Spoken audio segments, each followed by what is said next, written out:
sa tanang mga pastors no kay na ay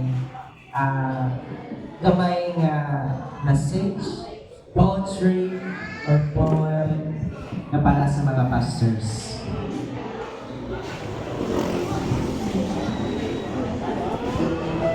So, naari ko ay kaning isulat para sa mga pastors, sa tanan ninyong mga kahago, even though wala naman nakita sa kuan, sa inyong atubangan sa pulpit, but di ay nabot mo ay sige.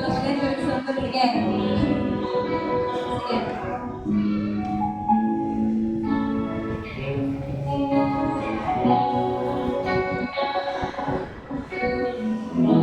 Dili man siguro permi namong malingon, pero karon among ipadayag ng salamat. Sa tanang buntag nga ikaw ang pinakaunang nag-ampo, bisan kami tulong pa sa kahilom, sa tanang gabi nga ikaw nagahilak sa Ginoo, nag-ampo para sa among mga ngalan, nga basin kami mismo nakalimot na. Kabalumi nga dili sayod ang imong dalan, ang pagdala sa krus dili dekorasyon, kundi responsibilidad ng bukan. Sa dihang kaapoy na ka, padayon gihapon ka. Sa dihang nasakitan ka, nagpabiling gihapon kang malumo. Sa dihang gisaway ka, nagpabiling kang mapaingon sana. Wala may kabalo sa tanang sakripisyo na imong itago, sa mga problema nga imo ang giangkon, aron kami magpabiling ginunan.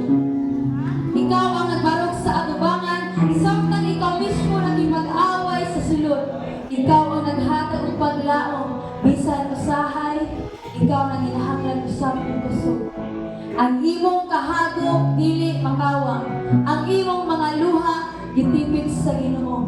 Ang imong pagpaningkamot dili lang makita sa pulpito, kundi sa matag ginabuhi nga nagbag-o. Sa matag pamilya nga nauli, sa matag kalang nga nakailang mag-usab sa gugma sa Dios. Kung usahay, ubati ka na gamay ra ang resulta. Hinungdumi ang binhi nga imong gipugas motubo sa hustong panahon. Salamat sa imong paglahutay, salamat sa imong pag-amuma, salamat sa imong pag-alangan, bisan walay palakpak. Dili may perfecto nga panon, pero nagpasalamat din nga ikaw ang ihatag sa Ginoo aron mangulo ka namo. O karon kami ang moampo para kanimo, nga ang kusog nga imong ipanghatag ibalik sa Ginoo nga doble. Nga ang kalipay nga imong gitapan ubalik. Dili lang ka mabuwali sa pulong, ikaw ang magbalantay sa banon. Sama sa usa nga magbalantay sa kabukiran, nagbarog ka bisan init ang adlaw, bisan kusog ang ulan, bisan walay nakita sa imong pagbalantay. Kay ikaw ang tinuod nga magbalantay, dili lang maghihap sa mga iyang ilhon ang matag usa, iyang masayra ang ilang tingog, ug masabta ang ilang kahuyan. Ang imong kasing-kasing dili bato, kundi humok sama sa yuta nga angga motubo ang paglaom.